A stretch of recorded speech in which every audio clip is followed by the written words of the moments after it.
Welcome to the Real News Network. I'm Jessica Devereaux in Baltimore. On Friday, the head of the Catholic Church, Pope Francis, continued his tour with a visit to the UN General Assembly to deliver a speech on climate change. The Guardian, however, is reporting that one of the Pope's key advisors, Peter Turkson, said that the Vatican had no plans to rid itself of its holdings in fossil fuels, meaning that it will not divest from fossil fuels.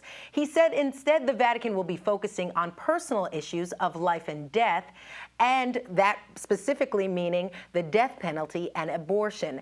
Now joining us to discuss the Pope's call for climate change action, yet the Vatican's decision not to divest from fossil fuels, are our two guests. Joining us is Chris Williams. He is a longtime environmental activist, professor of physics and chemistry at Pace University. Also joining us from Washington, D.C. is Janet Redman. Janet is the director of climate policy program at the Institute for Policy Studies. Thank you both for joining us. Thanks for having us on. So, Chris, major news coming out of the Vatican. What do you make of this? Yes, it's quite startling that the Vatican decided to challenge the idea that has been mooted about the Vatican divesting from fossil fuels, about the Vatican actually backing up with action some of the very exciting words and the rhetoric, the 180-page encyclical that calls out capitalism, that says cap and trade won't work, that there is a moral urgency to addressing climate change, that the deification of the market is trampling underfoot not just the planet, but the poorest amongst us and the people who are least responsible for climate change paying the greatest price. And yet it seems like in terms of actual action that the Vatican could carry out, it's not in the face of a growing divestment movement calling for these kind of things. The Vatican is not willing to back up with action what the Pope is saying in words. So I think it's a huge contradiction that is played out not just in the Vatican, but in Washington, D.C., with President Obama, with all the politicians who say they want to do something, take climate change seriously, and then feel that very little actually has to change as business carries on as usual and the planet and its people get more and more impoverished and degraded. But the Vatican is arguing that the amount that they have invested in fossil fuels is quite insignificant. It's about 6 to 7%. So, Janet, do you buy that argument? I mean, it's a great point, and that's been a critique of the fossil fuel divestment movement for a while, that, hey, it's not a lot of money relative to what the fossil fuel industry can move. It's not a lot of money as part of people's, say, retirement funds. So what's the big deal? It's not going to make a hit. I think the point really is that actually it's a ton of money. If you even look at 10% of the Vatican's holding, which is about $6.5 billion, even 10% of that makes a big difference economically. But I think more importantly, what the divestment movement is talking about is actually taking away the social license of the fossil fuel industry. So divestment is certainly a way to hit the fossil fuel companies and the place where it hurts most, their pocketbook.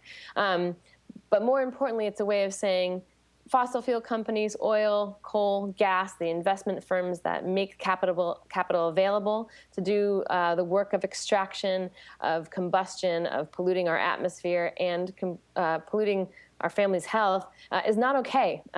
We're not gonna support it with our dollars. We're not gonna support it in our society. So while it may not be a huge amount of money, it's still relatively a lot of money, and the social message is most important. I think it's important to note too, though, that when we look at, there are other ways that we could be moving money.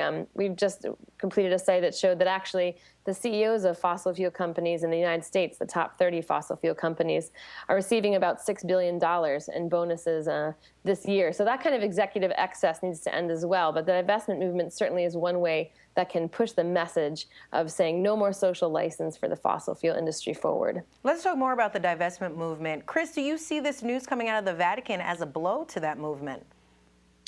I mean, I think it can be seen that way, but it can also be seen as a way of building the movement, because we need to have more pressure on universities as well as the Vatican to back up their words with action. I mean, if you're calling it the most urgent problem that we face and a moral situation where it must be acted upon, and Now that calls on 1 billion Catholics around the world to discuss the encyclical, decide on it, take action over it, as some dioceses are doing, then I think it raises the temperature of the movement to say, along with the earth, if we don't fix it, to say, what else can we be doing? Because many university campuses say they all have this narrative about caring for the future generations and the future of their students who are going to graduate from those institutions.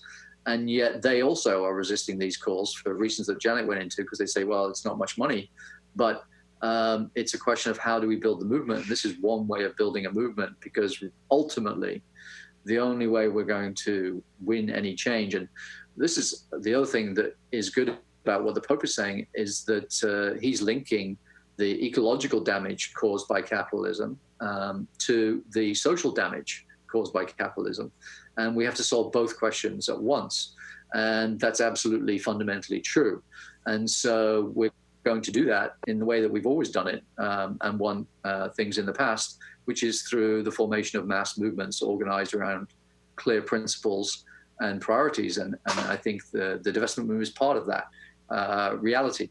So if they're not going to do it now, what are we going to have to do to put more pressure out on the streets in order to force change from universities, from other investment funds, and ultimately also from the Vatican, which has got this new stated position of wanting to take the environment and climate change seriously, based on the science and based on the fact that humans are creating the problem through the use mostly of fossil fuels.